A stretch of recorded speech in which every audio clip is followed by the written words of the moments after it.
Lee, how do you go from winning 14 out of 17 to losing 7 out of 9? That's football for you. That's human beings for you. That's margins we've had, and of course we played. You can say we played some. Many said easy teams in the beginning and more difficult teams now. But of course, I think it's the whole scenario. I think it's the whole season that it's been an emotional season for players and the club. Of course, we've had highs and lows, and that's just what you got to deal with as a football player and a coach and a manager. We do deal with human beings. Marcus Rashford said after the game on Wednesday night that he didn't feel as though the players were as together as they needed to be on the pitch. What does he mean by that? I think you could see on Wednesday night there's a team there wanting to play for each other, being there for each other.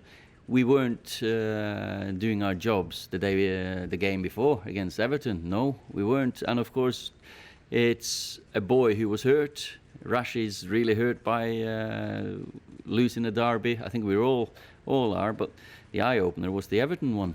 And of course the last 10 days have been hard for everyone. And sometimes you might come out emotional in an interview. But we know for this club, again, to be successful, we have to stick together absolutely 24/7, and your standards have to be at that level that we are, what we're doing for our teammate. Ole, can this squad stick together in that way? Do you see them having all the capabilities and all the right attitude and mindset to do that? Well, I've seen a big, or I think they've all seen the reality the last few weeks where we're at. If you look at this team total points the last 5 seasons, I don't know if you can give me that average. No, exactly. And the total points is 70 in average for every 5 last seasons.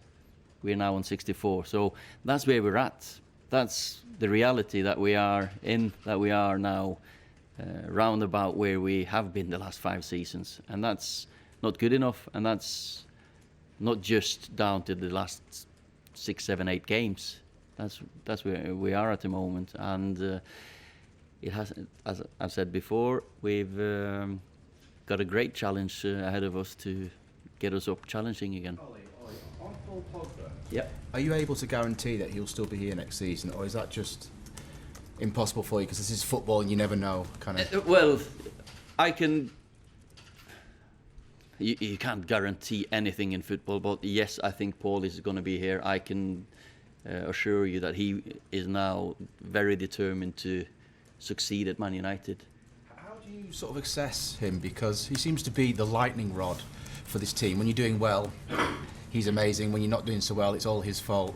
How do you assess? That's just the standards he's set. Because when he is creating chances, scoring goals, he's doing loads of work, and when that's just media, that's supporters, it's everyone that we look to Paul. Could you have done better? Paul's done fantastic for us, and you could see in games he's a human being as well. He's a human being. He's human, and we're all the same. That we want him to do well. He's a leader in that dressing room and on the pitch for us, and for back to, if I can guarantee, I would really I would say yes, I can guarantee, but in life you can never. But he will be here as far as I can answer that.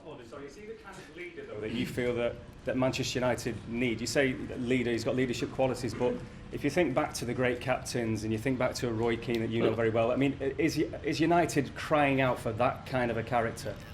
I think you know as well, the world has changed. So you don't have a Robbo, you don't have a Roy Keane, you don't have a Steve Bruce in our dressing room. We're all different, and we have a squad full of talented players, and leadership is so many different things, and they had it in one way, and I loved to play under Roy Keane anyway. It was fantastic captain. Everyone here, like they spoke about Robbo, of course, but we're all different now. Society is different, and we are all different in the way we lead. I don't lead the same way as Sir Alex did. Van Gaal, Mourinho, we're all different leaders.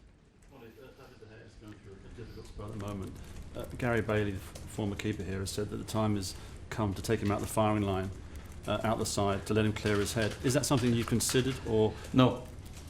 Not at all. And why is that? Why have you not considered taking? Because him I trust David, and there's not.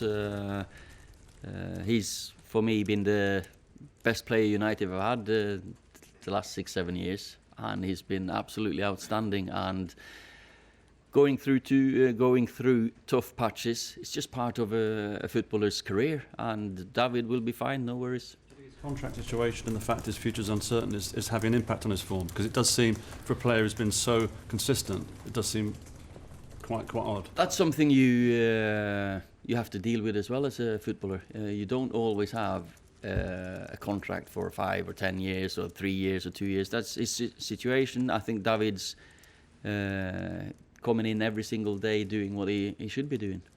Okay, last question. And Herrera played for United again? Yeah, I would think so, yeah.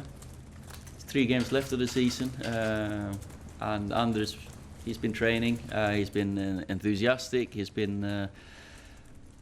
he'll probably be involved. I think he's fit enough to be involved on Sunday. Can't guarantee, but because there's still 2 days left, but he's trained the last 2 days.